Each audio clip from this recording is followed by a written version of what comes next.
always fun to talk to one of my old friends. I knew him when he was Laker Tom. He's Tom Brown's former basketball coach in the area, now in a greater place in the Central Time Zone, and but still a big Lakers fan. And right now there is some big talk in Laker Nation. Who's your next head coach going to be? And Danny Hurley, his name is in the mix now. How do you feel about that, first off? And secondly, do you think he'll take the job? I'll start with the second one first. If we were talking on Friday, I would have said more chance than not that he takes it. But now I'm leaning more chance than not that he stays. I'm afraid this might be one of these mutually beneficial activities that helps both sides. I learned that Danny Hurley had a contract extension on the table from UConn after Kentucky came knocking, but he never signed it, which is odd to me. So the timing of this whole thing never really made sense. So if he was in fact the Lakers' top target, which was recently reported when this news broke late last week, if he was really that top target, then why didn't we hear about it before? Why were we hearing that Cave Spring alum J.J. Redick was the top choice? Why all of a sudden are we hearing Dan Hurley? So maybe this is a way that Hurley can use this interest from the Lakers to improve that offer or that extension that he got from UConn. And for the Lakers, maybe it's a way to maybe save some face and show that, yes, we are willing to pay top dollar for a coach, because history shows us that has not always been the case with the Lakers. And maybe they heard a little too much criticism about the JJ potential hire in regard to him not having enough coaching or any coaching experience. So maybe this was a way to say, hey, look, we swung for the fences. We went for the best coach available.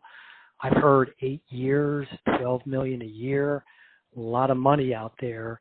So if Hurley turns it down, at least the Lakers can say, hey, we swung for the fences. It just didn't work out. You're much more the Lakers historian than I am, because you can get all my Lakers trivia questions that I text you. Who was the last coach, big name, that wanted the Lakers job from everything that the media says? Right, so a lot of this, you have to look at timing, right? Timing is everything in a job. So when we look at this current Laker job, you can look at it two ways. One way is this is the crown jewel of the NBA. Currently, they're tied with the Celtics for 17 championships each. Boston has a chance to go up one here over the next couple weeks, but it is the glamour franchise, not just in the NBA, but all of professional sports. So through that lens, we could say that is always a desirable job. But you look at timing, and timing is very important in this when you look at the history of coaching hires and interest from the Lakers. So you go back to the 72 season, Wilt Chamberlain, Jerry West, Gail Goodrich. That team won 33 straight games, a record that will never be broken. They beat the Knicks in the NBA Finals. They went 69-13 in the regular season. The head coach of that team was Bill Sharman. You say, well, who's Bill Sharman? He used to play for the Boston Celtics, great Celtic player, but had been an ABA coach. So that was a good example of thinking outside the box. And after that, a lot of it is, hey, who do we know?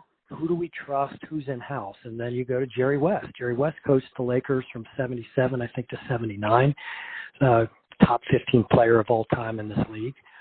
But then when he said, look, I can't do this coaching anymore, it just makes me miserable, they went outside the box, and they went to the Portland Trail Blazers staff.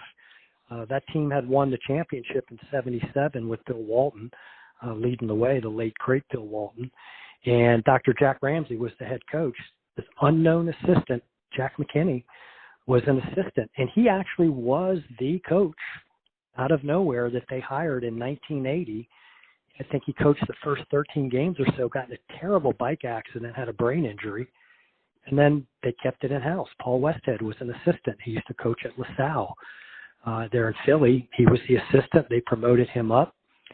He won the championship in 1980 with Magic and Kareem and Jamal Wilkes, Norm Nixon, that great team. But he decided to change things in 1981. And by early 1982, Magic Johnson didn't like the slow-down style, the half-court style. He said, look, trade me. And Dr. Jerry Buss, smart businessman that he is, said, no, we're going to change coaches. And actually, again, thinking outside the box, that I'm going to bring Jerry West back and Pat Riley, who was an assistant who had just been promoted to assistant from the broadcasting booth when Jack McKinney went down with the head injury. So here's Jerry Buss at a live press conference saying, we're going to have co-coaches. We're going to have Pat Riley elevated from assistant. He's going to be the offensive coach. And Jerry West, you're going to be the defensive coach. And Jerry West, live in a press conference, and I think this was probably the first step to strain that relationship with Dr. Jerry Buss, said, no, I'm not the head coach. Pat Riley's the head coach, and I will assist him. So Riley, as we all know, led that great Showtime Laker team through 5 championships in the 80s. And he pretty much ran his shelf life by 1990. He had ridden that team too hard, and it was time to make a change. So they went outside the organization and took a U-turn and hired a little-known assistant, Mike Dunleavy, who was the Milwaukee Bucks assistant. He took them to the finals in 91 against that Michael Jordan team, their first championship team. He left after 2 years when, again, this goes to timing, guess what happened? Magic Johnson contracted HIV. He retired. James Worthy retired. Kareem had already retired after the 89 season. Michael Cooper retired after the 90 season. Pat Riley was fired after the 90 season. So that Showtime curtain had closed, and now all of a sudden there's no Magic Johnson, there's no James Worthy, and you got a bunch of late first-round draft picks to go forward with. That was not a great job. Like, who would want that job? Who wants to follow the footsteps of a team that just went to the finals 9 times in 12 years, knowing that you don't have the talent? So that's the Randy Fund hire in 1993. I remember the Randy Fund era. That would explain the Randy Fund. It's like, even if there are quality coaches out there, who wants to take that job? That's a tough job. And so there you go with Randy Fund. But then they pivoted to Del Harris in 95. And I thought that was a very good hire. Del Harris, if you remember, took that 81 Houston Rockets team with Moses Malone, took them to the NBA Finals where they lost to Larry Bird and the Celtics. Del Harris did a nice job from 95 to 99. In fact, in 98, I think he won 62, 63 games. But by the beginning of 99, they got off to like a slow start, and Kurt Rambis ends up taking the job. And then here we go with timing again. Guess who was available after the 91 season? Yes, perfect timing. So you have a Laker team with Shaq and Kobe and Robert Horry, Rick Fox, Derek Fisher. The talent's there. They just need that push over the finish line. And then you have this great coach in Phil Jackson that didn't like being forced out of Chicago, didn't like Jerry Krause shutting that thing down before it was time. Match made in heaven, perfect timing. So, I think a lot of this is timing. And right now, when you look at the Laker job, on one hand, you say, hey, you got 2 top 10, top 15 players and LeBron and Anthony Davis. But after that, there's not a lot of young talent there. So what I think the Hurley interest signifies is a recognition on part of Rob Pelinka and Jeannie Buss, the Lakers front office, that the CBA has changed the landscape of the league. It is written into the CBA that you cannot really have the 3-star model anymore. They don't want the 3-star model in the NBA. They make it very punitive for you financially to build out a roster around 3 max contracts. And you look at Phoenix, Bradley Beal, Booker, and Durant.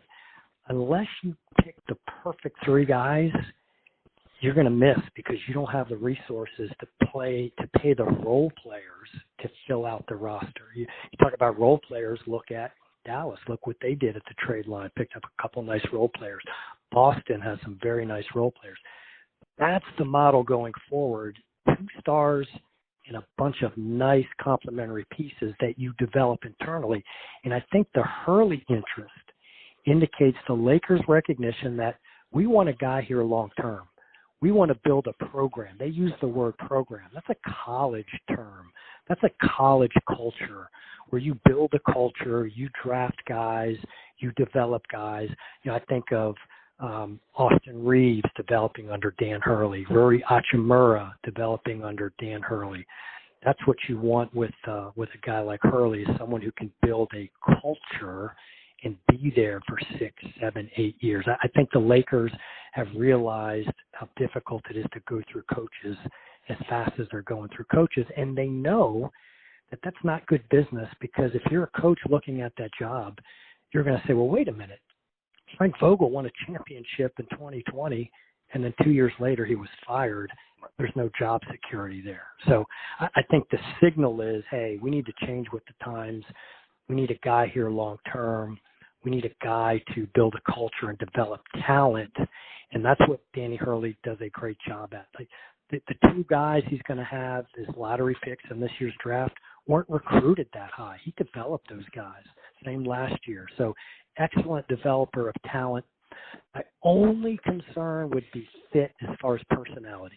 Like that maniacal, ultra aggressive, very outgoing style probably doesn't work in the NBA, and he's going to have to find a way to modify that to fit in with NBA players. Who's the last person to have the Dan Hurley style in the NBA? Oh, As a great. coach? I'm trying to think off the top of my head. Great question, because in the NBA, it's more about supporting players and encouraging players, managing. The iron fist doesn't work in the NBA, especially when you never played in the NBA. Right. Players respect former players, and I'm going back in the 90s, and I can't even think. Yeah, I'll go Jerry West in the 70s, and that's why he didn't do well in the job. And I think all great players have a difficult time being a coach, because the things that came so easy to them, like the maniacal commitment, the ultra high talent levels, the things that were so easy for them, they don't understand how the common player struggles with that. So there's a level of frustration. So I don't think it's a coincidence that guys like Phil Jackson, who was a role player on those great Knicks teams of the 70s with Willis Reed and Clyde Frazier and Earl Monroe and Dave DeBusschere, not a surprise that he ended up being a great coach. And Pat Riley, he was like the 7th or 8th guy on that 72 championship team for the Lakers. Again, role player, understands the nuance and the little things that make teams great. But I'll say this. Pat Riley, toward the end of his tenure, and this is what led to him being fired after a 63-win season in 1990, is he just pushed those guys too hard. There are stories about him, punching a chalkboard or knocking glass bottles off a cart and cutting his hand, just trying to go to these lengths to try to motivate these guys to keep that level of championship pursuit, and it just wore the players out. James Worthy talked about, look, it was just time. Like he started to lose the locker room because he just got too maniacal. Now you don't see that on the sideline. Pat Riley was always cool, had the hair slicked back, the Armani suit, looked great, but in the practices he was an animal. In the locker room. He was kind of draconian in that he lost the locker room because of that. Well, you did skip over the Magic Johnson era, by the way, coaching-wise. Yeah, well, that was more of a favor. That was a favor for Dr. Jerry Buss. So they were in that weird time there where they were between coaches. They made a coaching change in the beginning of the season after fun didn't work out, and Magic maybe did 20 games. But there were stories. I read his book. He talked about guys were coming in with their cell phone to practice, and Magic would take the cell phones and throw them off the wall and break them. Like he just didn't connect with that newer generation of player who might not have taken it as seriously as he did when he came through. The only person I can think of that had some success as a coach that was a great player when we were talking about it, Larry Bird wasn't really a maniac as a coach. Oh, great example. Yeah. But he recognized the short shelf life of a coach. Right. I think he was only there 2 or 3 years. Yep. And he had Reggie Miller. Yeah. Rick Smith, Dylan Rose. That was a very good team. They took that 2000 Lakers team 6 games in the finals. Mark Jackson was their point guard. But he had a very low-profile attitude on the sideline. He related well to players. But, yeah, that's a great call-out. He was probably the last very good player, great player, to also be a very good coach. And, when I was thinking of the fire, and you can correct me if I'm wrong or disagree with me a little bit, Jerry Sloan, I think, has some fire, and Jeff Van Gundy had some fire. Yeah. I don't know if it's Dan Hurley fire, but I think they had a little bit of fire that I can think of that were successful coaches. But other than that, I mean, I can't think of many people that had Dan Hurley. And again, I'm calling this Dan Hurley fire. Dan Hurley's fire is, I think, I don't know if it's going to work in the NBA. I don't know. I just can't. And here's the other thing. Here's the practical headwind that he's going to have to deal with. You can do that in a 30-game season. You can't maintain that level of intensity and full throttle for 82 games. You can't. You're going to wear yourself out. You'll wear your players out. He's going to have to adjust. And some other things. So remember, his dad, Bob Hurley Sr., greatest high school coach of all time, won, 15 national championships at St. Anthony's in New Jersey. Him and Morgan Wooten, great coach at DeMatha back in the 70s, early 80s, two best high school coaches of all time. So he grew up under a basketball savant and a maniac. His dad was hardcore. He was a former parole officer. He was dealing with kids from Jersey City who, had some baggage. So Danny Hurley grew up under that style. And some of the things, I went and watched a Bob Hurley Sr. practice one time. Like, they do crazy stuff like ball handling drills wearing gardening gloves. And they have drills where you dive on the floor for loose balls. Those are things you can't do in the NBA. So right. he's going to have to be more of a consultant type to the players. He's a great tactician. I mean, some of the offenses he was running at UConn are already NBA ready. A lot of ball movement, a lot of player movement, relies on the three-point shot. So I think tactically he knows his stuff. He really does. I think the biggest adjustment will be, can he get respect from the players, never having played in the NBA or coached in the NBA, and can he modify his fire and brimstone style to that level, that balance where the intensity is good, holding players accountable is good, but not too much where you wear down your players and turn them against you. With all due respect, I think the last big name that I remember the Lakers trying to get was Coach K, and it was close.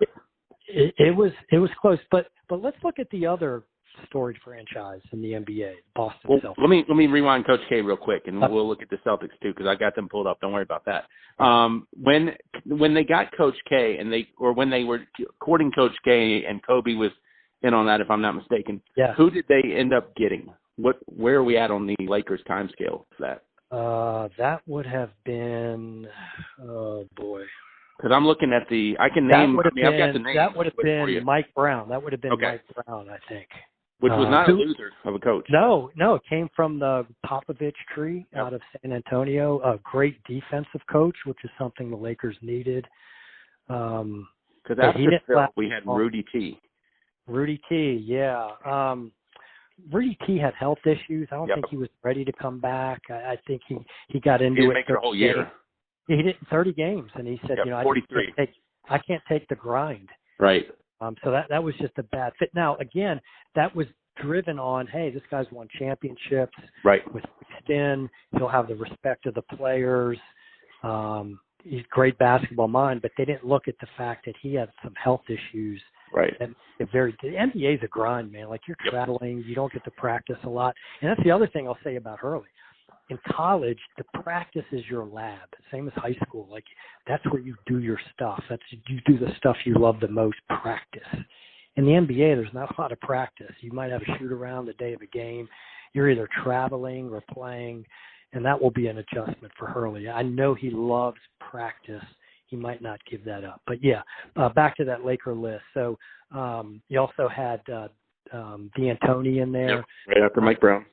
Yeah, and that was an internal family struggle because there were some, like Cheney Buss, who wanted to bring Phil Jackson back.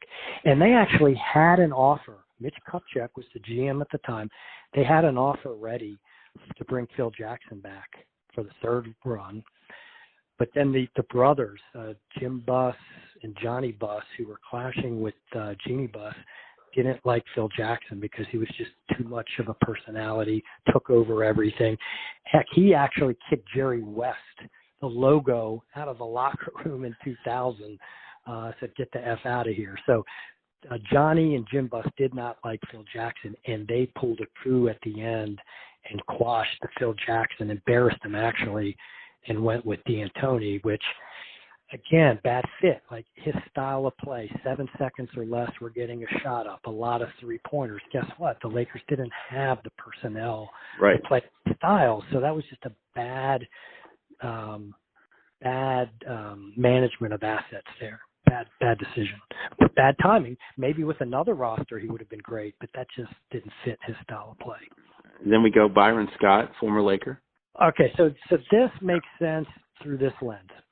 Kobe was running the last lap of his career. This was post-Achilles surgery that D'Antoni, I think, is responsible for playing him like 45 minutes a game in his mid-30s. That's another subject. So Kobe was on his last leg, and they wanted him to go out comfortable. And Byron Scott was actually his mentor. When Kobe was drafted in 96, the Lakers brought Byron Scott back to the Lakers to serve as his mentor. And they knew he would get along with Byron Scott. Very similar to when Michael Jordan was finishing out with the Wizards. Do you remember who he brought in as coach? Was it Doug Collins? Doug Collins, yes. Yeah. Someone he trusted from the first run before Phil Jackson took over. Now, that's a guy. That's a good comp. Doug Collins was a maniac. When you watch those games and him on the sidelines, he was high intensity. And one of the reasons why Krause wanted to make the switch and go with Jackson was he wanted that cooler head. He wanted all the Zen stuff. He wanted the more, I guess, mature coach than Collins, who was, like diving on the floor in the sidelines and jumping up and down and getting technicals and being a maniac. But Michael Jordan went with comfort to finish it out, and I think Byron Scott was a great hire to finish it out. Now, let me say this about Byron Scott. That guy took the New Jersey Nets to the 2002 finals, which the Lakers won in 4, one of the great Laker teams of all time. And the next year, he took them back to the finals against San Antonio. So let's not say that Byron Scott was some bad coach. The guy can coach. He just didn't have, Shaq was gone. Kobe was on his last legs. And that was the beginning of a very dark period in Laker lore where they were bad for several years. Then we go into, I want to say, Luke Walton. Luke Walton. Now, on the outside, you would say this is a great hire because he was coming off Steve Kerr's staff. That was the best team in the league, playing the most exciting brand of offense.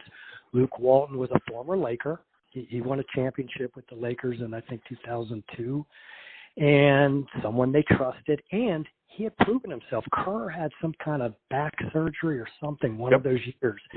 And Walton stepped in, and I want to say won his first 13 games with something like 22-1. Right. So on the surface, that seemed like a great hire. It was applauded as a great hire. Good young coach, more modern coach. Byron Scott was more of the old school. He didn't believe in the three-point shot, didn't understand the analytics of shot creation. They said, hey, Luke Walton, great hire. But again, timing, like they didn't support him. They didn't have the assets. They didn't have the players or the patience to develop him. And that ended with a quick termination as well. 39-4 as the Warriors coach. Yeah. While Steve Kerr recovered. So that was a good hire on the surface, but they needed to commit a little longer and give him some assets because that didn't work. He didn't have anything to play with.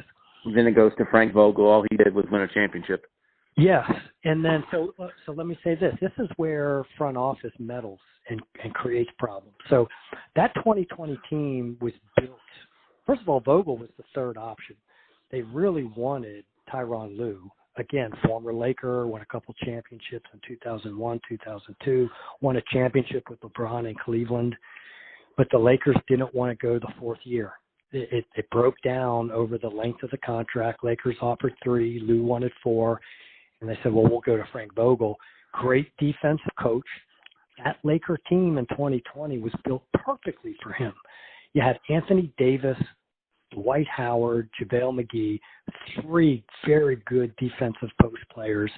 You had Contavious Caldwell-Pope, who was a great two-way wing defender. Alex Caruso, very good two-way wing defender. That Danny Green, another great long two-way wing defender, which is at premium right now in the NBA. That team was perfect for Frank Vogel. The next year, they were dominating that league again until Anthony Davis had a season-ending injury against Phoenix, I think, in the playoffs. The Lakers were up 2-1 in that series, about to go up 3-1, and he tore up his knee or something and missed the rest of that series. So after that, they kind of went away from that model, and they succumbed to LeBron wanting that third star, and they wanted Russell Westbrook. And that was just a terrible fit. And you look at the assets they gave up to get Russell Westbrook. Kyle Kuzma, very good two-way wing forward, gone. Contavious Caldwell-Pope, gone. Couldn't afford to re-sign Alex Caruso, gone. Gave up 3 very good depth pieces for a, quote, star who didn't fit the system. He couldn't shoot the 3. There was no spacing on the floor. When you play Anthony Davis at the 5 and you have Russell Westbrook playing who can't shoot, teams are going to lay off of him, clog the paint. There was no spacing. It was a terrible fit. And again, Vogel was the casualty of that meddling by the front office. And then we get into the Darvin Ham era. Okay, so that hire was applauded. You know, he was a high energy players coach, been in the league a long time, former Laker assistant with Quinn Snyder back in the day. Played in the league, won a championship for the Pistons on that 2004 team. Played for a championship coach with Budenholzer, who won the championship with the Bucks. On the surface, that seemed like a good hire. In year 1, he takes them to the Western Conference Finals and just runs into just the worst possible matchup for his team in the Denver Nuggets. This year, I thought he regressed. He made some mistakes. He didn't keep the same lineup and rotations in place that got him to the Western Conference Finals. He played favorites with guys he knew that they brought in. They brought in Taurean Prince, who he used to coach. They brought in Cam Reddish, who he used to coach with Atlanta. He gave Taurean Prince a starting job. He gave Cam Reddish a starting job. And he actually benched D'Angelo Russell. He benched Austin Reeves. He benched Rui Hachimura. And that was perceived as favoritism because he coached those other guys and he deviated from what got them to the Western Conference Finals. It was also very clear that he didn't have the tactical horsepower in games. And I thought it was very telling when Anthony Davis in the Denver series, which each of those games was very close, by the way. Yes, it was 5 games, but each game was pretty close. Lakers led in 2 of those games. But Anthony Davis said in a press conference, there are too many stretches where we don't know what we're doing offensively and defensively. And when I heard that, I knew Darvin Ham was done. It was clear he lost the locker room. I saw clips of huddles he was running when LeBron and AD weren't even looking at what he was drawing up on the board. They were just calling their own plays. They just lost respect for him. He lost the locker room, so you have to make the change. But okay, it's a tough market right now. Like who's out there? And so in that I wonder, period. There's no one out there. So when you go look at a Danny Hurley, that makes more sense because the only guy that you could have made the argument for was Budenholzer. He won a championship with the Bucks, but that would have been Darvin Ham 2.0. I mean, they came from the same system. So I think they were kind of blocked from doing that. So, but he won a championship. Yes, exactly. And so without him, then you got to start thinking outside the box. You know, this is going back to 1982, Pat Riley taking a guy out of the booth who'd been an assistant for half a year and making him a head coach. You got to think outside the box sometimes. And back to Coach K, yes, the Lakers looked at him in 2004, but guess who also flirted with him in the early 90s? Was it the Celtics? Yes, the Boston Celtics. And there was a power struggle within Boston. At this point, Red Auerbach had kind of distanced himself from the day-to-day operation. He was still the guy within Boston, but Dave Gavitt was the actual executive. He was the actual general manager. And Gavitt wanted Coach K. And Red Auerbach, who's just an old school guy, and we'll get into their history here in a second, and that'll give some context to what I'm about to say. But he didn't want a guy even as decorated as Coach K to come in and coach the Boston Celtics when Coach K never played in the NBA and he never coached in the NBA in any position. And so he pushed and got his way. And do you remember who he inserted as the coach instead of Coach K? Well, I pulled up the list of Celtic coaches. Was that the Jim O'Brien time frame? That was Chris Ford. Okay. So we're going back farther. Okay. Yep. 91, who was actually an assistant. So let's go back to Red Auerbach and look at the storied Celtics. Okay. Bill Russell was a player coach in '69. They won the championship in a very painful series for Laker fans in '69 when they won Game 7 in the Forum in L.A. Bill Russell's last game as a player coach. So who does Red Auerbach turn the team over to? Tommy Heinsohn, former Celtic player. Heinsohn coached them all through the 70s. They started to slip a little bit late in the 70s. Then who did he turn it over to? Dave Cowens, another former. Well, we have Tom Sanders in between. But he was a Celtic assistant. Yep. Okay. And so is Dave Cowens, and Cowens was a great player for the Celtics. Won a championship in the mid 70s. Cowens had it briefly. Then they went outside the organization for Bill Fitch. In 1980, he won them a championship in 81.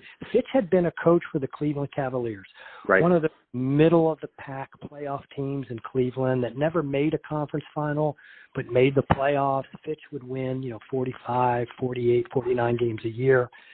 Okay, you're going outside the organization, but why aren't you getting someone better than Bill Fitch in 1980? That's kind of an odd hire. But pays off. He wins a championship with Larry Bird in 81. They beat the Moses Malone Houston Rockets. But I read Bird's book. Bird said Bill Fitch just lost the locker room. He was a maniac. He pushed him too hard, and he was out. And who did they replace Bill Fitch with? K.C. Jones. K.C. Jones, who was a former Celtic player. Mm-hmm. And all K.C. Jones did was win a championship in 84, won another one in 86. Took them all the way to 89, and that's your Jimmy Rogers. Jimmy Rogers took over. Celtics assistant. Another Celtics assistant from 89. So, and again, timing. So let's look at the timing of this. 1989, Bird did not play much, if any, of that 89 season. Right. They were 42-40. Detroit had ascended. Detroit knocked them off in the 88 Eastern Conference Final. Boston fell down to 500. Bird was hurt. His days were limited. McHale was getting old. Parrish was getting old. They didn't have a lot of young talent. They would have had Len Bias. I mean, can you imagine if Len Bias was able to play after being drafted? That would have been a heck of a run. But why didn't the Celtics get a better coach than Jimmy Rogers in 89? Very similar to the Randy Fund hire for the Lakers in 93. The curtain was coming down on a great run, and there weren't great assets in place because Lakers and Celtics are drafting at the end of the first round every year. Right. Free agency is not really in full swing. So the rosters just didn't lend themselves to a coach coming in and having success right away. So when that happens, when the timing is bad, then you lean on your assistants who are there. You trust them. You give them a shot. But Jimmy Rogers only lasted 2 years. Then they started looking at Coach K. Chris Ford took it over. Then you'll never believe this one, ML Carr. Yep. The towel-waving ML Carr actually coached the Celtics for 2 disastrous years. I think in his last year in 97, they might have won like 15 games. He was they were bad. But again, why didn't the Celtics get a better coach than ML Carr in 1996? Roster problems. They didn't have anybody. Then they go for the big hire. Rick Pitino. I mean, very Well, similar. let me to throw a plug real quick because you mentioned Len Bias earlier. If you don't have the Reggie Lewis problem too, because that also wasn't helpful. Right. That was a great draft pick. Very talented player. I think he had a heart attack, right? He yep. had heart disease. Like in '93. Yeah. So that would have been in the Chris Ford era. Yes. Yeah. So your building block going forward. You didn't even get to use the best building block, Len Bias, who I thought been one of the best players ever. Doesn't even get a chance to put on the jersey. And then Lewis, who looked like he was going to be a very good player, dies. So, very similar to the Lakers now in '93. Randy Funn didn't work out. ML Carr didn't work out, so they go to Rick Pitino in '98. And very similar to what the Lakers are doing now with Dan Hurley. Let's go get the best college coach we can get and see if that works. And Rick Pitino had the best line ever in a press conference when it wasn't working. He said, look, Larry Bird and Kevin McHale aren't walking through that door. And that just neither was Tim Duncan. Yeah, exactly. Because if I'm not mistaken, with the Rick Pitino era, and you're more the NBA historian than I am because I don't follow the league as well as you do, but that's when the draft didn't work out for them that one year because they had the lottery was all ready to go for the Celtics. Yeah, that's why he took the job. And here's what bothers me about all the Greg Popovich love. He was a general manager for the Spurs at the time. I think Bob Hill was their coach. Yep. David Robinson had some injuries, but he could have played. And he was instructed to tank because they were tanking for Tim Duncan. And so they tank. The record doesn't let me interrupt look real good. quick. This was before tanking became a thing. Right. I mean, tanking wasn't really full-blown at that point. And just to rewind real quick on the Spurs, they also went the popular college route, and it didn't work either with Jerry Tarkanian for a brief spell. Great call. So, the Lakers, by the way, actually looked at Tarkanian and after the '79 season. But there was some kind of death surrounding gambling and like the mob was involved and it scared off Jerry Buss. But anyway, we digress. But Popovich ordered the tank, and like you said, that wasn't a thing back then. These were professional players with a lot of pride, and they would never purposely lose games. And Popovich sat Robinson down. He could have played. He mothballed him for the rest of the season. They tank. They end up getting the first pick. And what does Popovich do? Fires Bob Hill and inserts himself as the head coach now that he can have Tim Duncan and David Robinson. So the next time anyone talks about what a great guy Greg Popovich is, bring that story up because I think that sheds a lot of clarity on what Greg Popovich is all about. Now, after it didn't work out for Rick Pitino, which I believe, if I'm not mistaken, because I've talked to some people who live in the New England area, I want to say Bob Ryan and other people were super critical of Rick Pitino at that time. And then it becomes Jim O'Brien. Yes. And if I'm not mistaken, was Pitino's brother-in-law, or wasn't there some kick? That was 2002 was Jim O'Brien. I think O'Brien was a Celtic assistant. Okay. I thought he was related to somebody at some point, but could be. I digress. And he had 3 bad years, and then they bring in Doc Rivers, and that ultimately worked out when Kevin McHale, all-time Celtic, was the GM of Minnesota and traded Kevin Garnett to Boston for absolutely nothing in return. Like, if you ever ask somebody, like, who did the Timberwolves get from Boston for Kevin Garnett, I guarantee you 9 out of 10 people couldn't tell you who they got. I mean, I don't know if I could. That was Kevin McHale taking care of Danny Ainge, right? Taking care of each other. And as a Laker guy, I will admit Jerry West did something similar when he was with Memphis, traded Pau Gasol to the Lakers, but at least he got some good pieces back. He got Marc Gasol back, who ended up being an all-star. He got Kwame Brown back, which he didn't really work out. He was the number 1 overall pick by Michael Jordan. He didn't work out, and then a draft pick. So I can see a former GM wanting to help his old team, but that was highway robbery. And so Doc Rivers not only got him, he got Ray Allen. And that's nice 2 pieces to put around Paul Pierce. Right. But they only won 1 title. I mean, that was a little disappointing with that big three that they didn't win more than one title. Well, I could argue that they were playing against a coming up and young LeBron at that point. Not saying that's an excuse, but and they lost to the Kobe Powell Lakers in right. the 2010 finals, and that's great. It was probably bad timing for Doc too. Yeah, it was, and they lost the 2009 Eastern Conference Finals to Orlando. That's when Dwight Howard took his Orlando Magic team to the finals to lose in 5 games to Kobe and Pau Gasol. But I think Garnett might have been hurt in that Eastern Conference final or getting over an injury. So they got Garnett back healthy the next year. That series went 7, and LA won it game 7 at home. When did the Celtics lose to Cleveland in 7 at Boston at home? In 7? That might have been after Doc? That was 2011. I think that might have been the next year. In my opinion, inexcusable to lose Game 7 at home. So I mean, again, and I'm not trying to throw stuff on Doc Rivers here, but it didn't really work out. Then you go Brad Stevens, by the way. Go ahead. Great hire. Great hire. So again, when we're talking about Dan Hurley, and people say, well, why would you go Dan Hurley? Same reason Boston went Brad Stevens. Great college basketball mind, great program builder, very intelligent, kind of ahead of his time in offense and defensive tactics, and someone smart enough, as you've seen, to move into the front office and make an incredible impact there. I mean, you look at the deals he made this offseason to bring in Drew Holiday and Porzingis, and they didn't give up hardly anything. Like Malcolm Brogdon was the best player they gave up. Are you kidding me? Just a great offseason for Brad Stevens.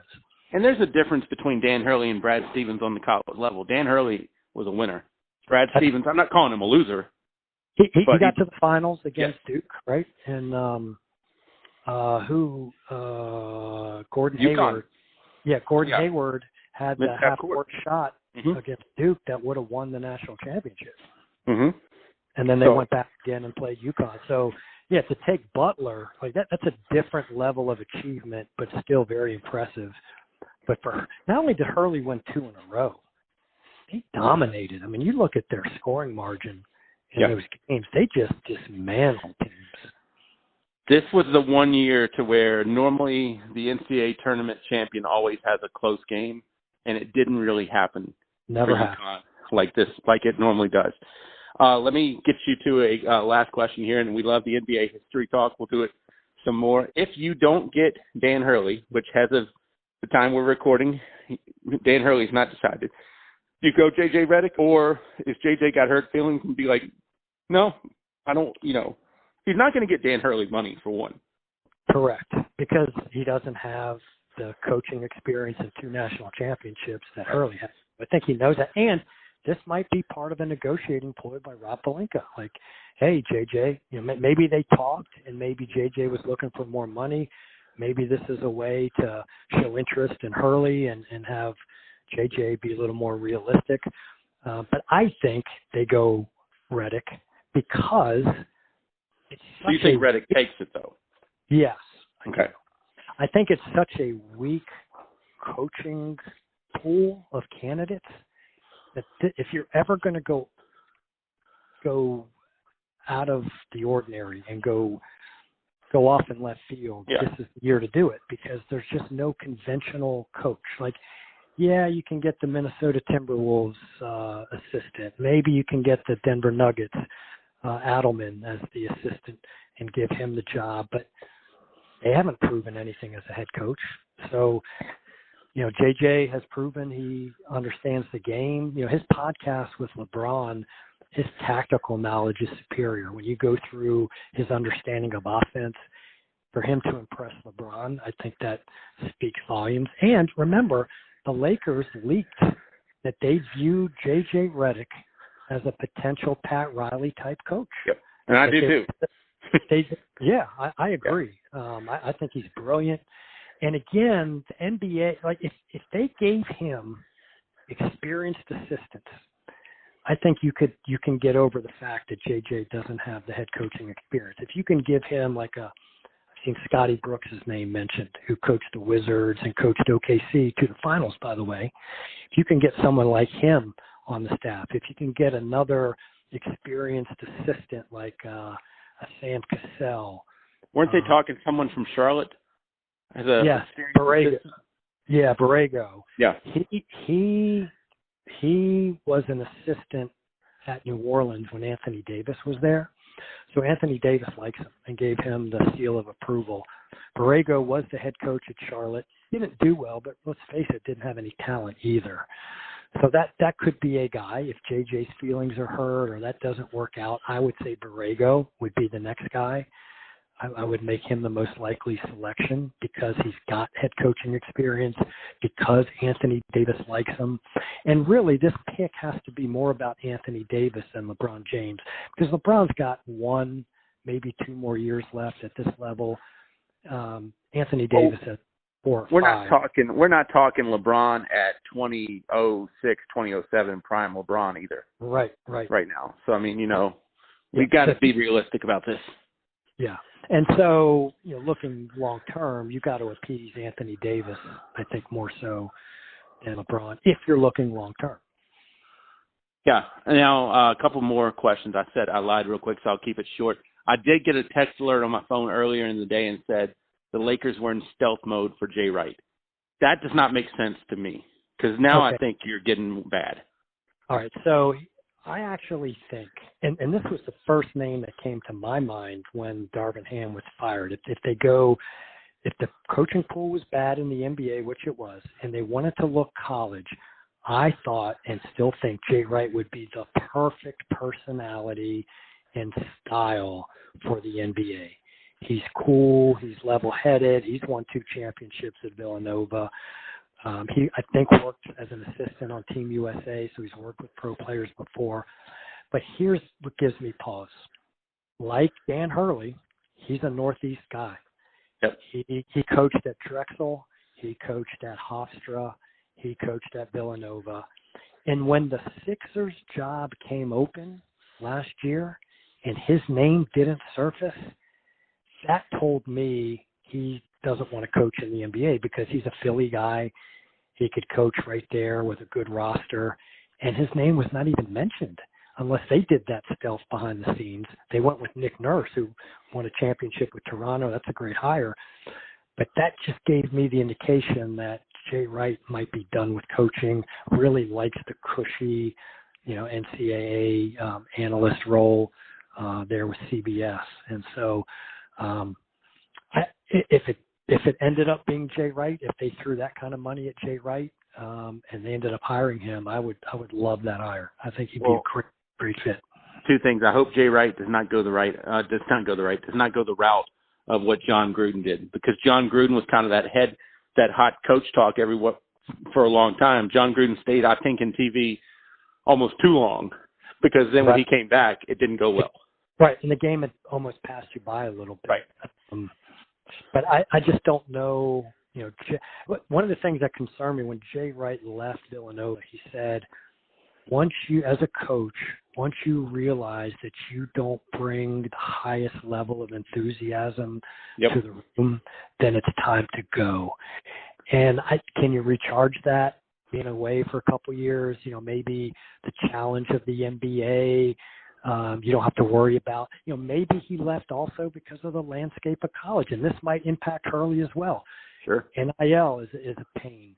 The transfer portal is a pain. You have to re-recruit your players every single season. That he might say, you know what, I'm going to just step away from college now, let that sort itself out, and I can always go back to college if this Laker job doesn't work out.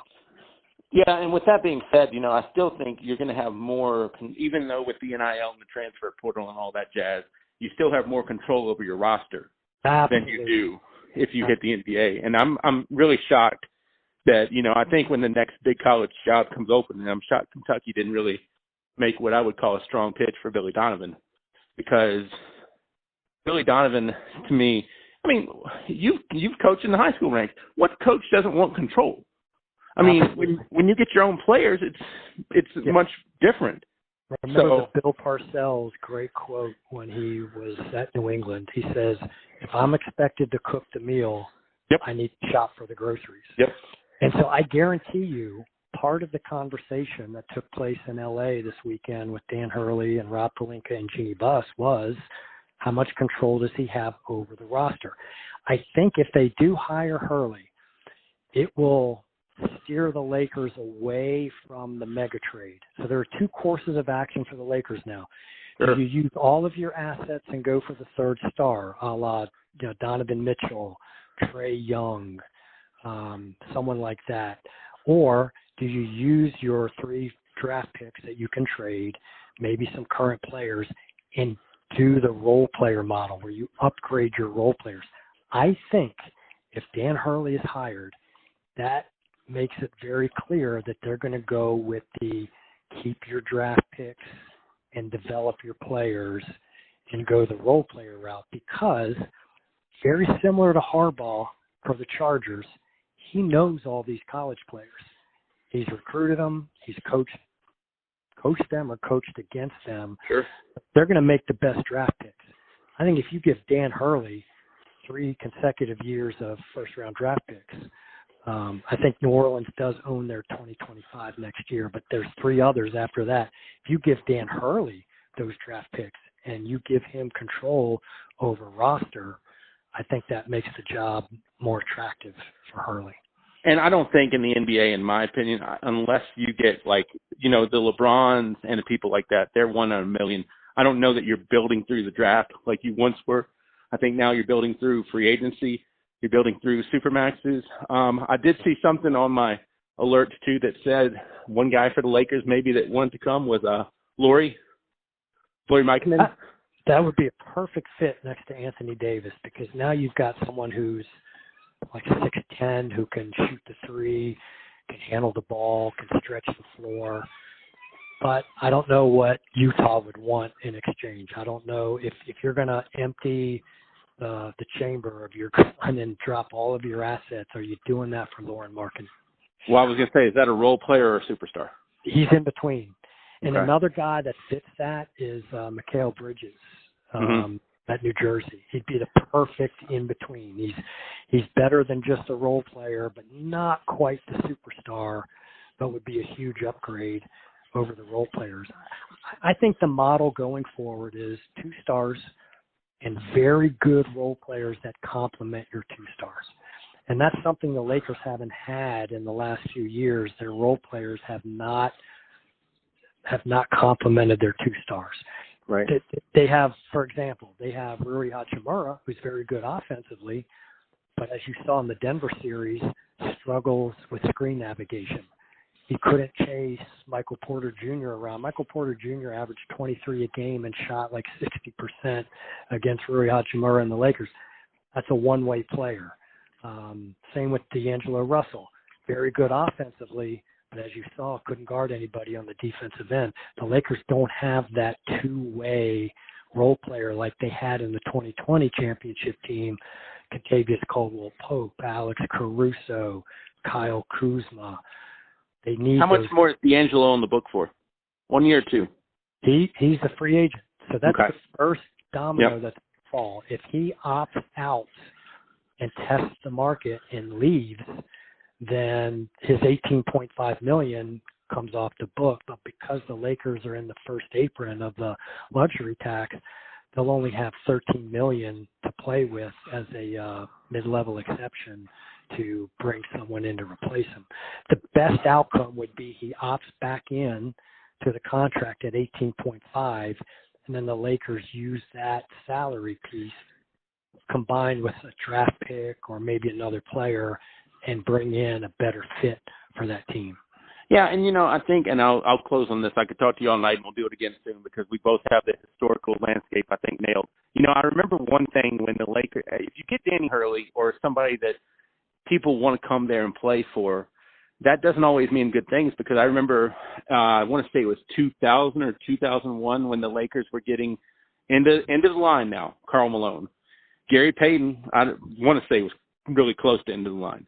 they came in, and if I'm not mistaken, they got swept by the Pistons. Okay, so let's add some context here. So that was 2005. So okay. They had already won the three-peat with Kobe and Shaq. Right. In 2000, 2001, 2002. In 2003, in their fourth straight year, after three finals runs, they were gassed and they lost to San Antonio in the second round. Then they reloaded with Peyton and Malone. Karl Malone got hurt at the end of the year and missed the playoffs. And so they played Detroit without Karl Malone, who was really playing their best basketball. That was a problem. And the Kobe and Shaq dynamic was at its worst there. The right. hatred between those two had really peaked. Detroit wasn't bad either, by the way. Yeah, very good. And that was a 5-game series. Right. I'm Detroit sorry. won game 1. The Lakers won game 2 in overtime. Kobe hit a long three-pointer to send game 2 to overtime. And then it went back to Detroit, and that was it. But Larry Brown, great coach. That was that 2004 Piston team, one of the best defensive teams of all time. Tayshaun Prince, Chauncey Billups, Ben Wallace, there's one more. Rip Hamilton, yeah, and Rasheed Wallace. Yeah. They got Rasheed Wallace at the trade deadline, and when that happened, I said, that's trouble. That was a perfect fit for them. And the funny thing about Chauncey Billups is, if I'm not mistaken, Chauncey Billups was drafted, I want to say 3rd overall. Wasn't he drafted by Boston? Yeah. So, I mean, it's so funny how everything works out. And I just talked about my historical landscape, and then I screw up the 4-game. I said it was a 4-game sweep. But now, was Malone ever questionable to come back in that series, or was it just he was done? Though? Knee injury. He was done. Okay. Because I vaguely remembered, that people said that was a good Lakers team. It was. It was a competitive Lakers team, yep. And didn't work out. But hey, go ahead. When you go to the finals as many times as the Lakers do, you're going to have injuries. So, 1983, James Worthy broke his leg at the end of the regular season, couldn't play in the playoffs, and they got swept by the Sixers, and Moses Malone, the famous faux, actually ended up being faux 5-4 because the Bucks beat him one game, but they lost to the Sixers in 83.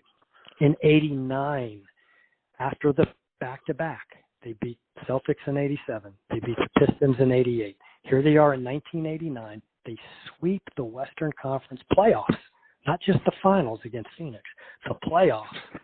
And because they swept the Western Conference playoffs, they had to wait 10 days for the finals to start and for Chicago and Detroit to end the Eastern Conference Finals. Pat Riley, instead of giving that veteran group some time to rest, took them to Santa Barbara and put them through a boot camp. Byron Scott tore his hamstring the day before the finals in their last practice, and Magic Johnson tore his hamstring in game 2 of the finals. So instead of going for the three-peat and having a chance, they get swept by Detroit, but you lose Magic and Byron Scott. So the more times you're in the NBA Finals, the more chances the injury bug's going to get you, and it's part of the game, unfortunately. I can't wait to get more historical in the future. But final question, I am giving you $100. I'm really not, but just for the purpose of this conversation, $100 to bet on Danny Hurley coming to the Lakers. How much are you wagering? I'm saying he's not coming. I would say you got to give me plus 150 for that. Okay, so you're going to bet $5 that he comes, and the other 95 stays in your pocket. Yeah, and here's the other thing: he left without a deal. That's a bad sign. He flew there. They've apparently been having talks. This was where everything was going to be offered and put on the table. If it was going to happen, why didn't they have a deal consummated before they left? So it's like a free agent, right? You never let the free agent leave the building. If they leave the building, they're not going to most likely sign. Well, if you get J.J. Redick, I think that's a strong silver medal. So. Absolutely. I think that would be a great hire too. And who knows? Hurley could win a couple more and then get bored with college and then come back in a couple years if JJ doesn't work out. So I always say Kansas is going to be open at some point. that's right. So next time I get you on, we're going to talk about Kirk Cousins. Oh, yes, absolutely. Look forward to it.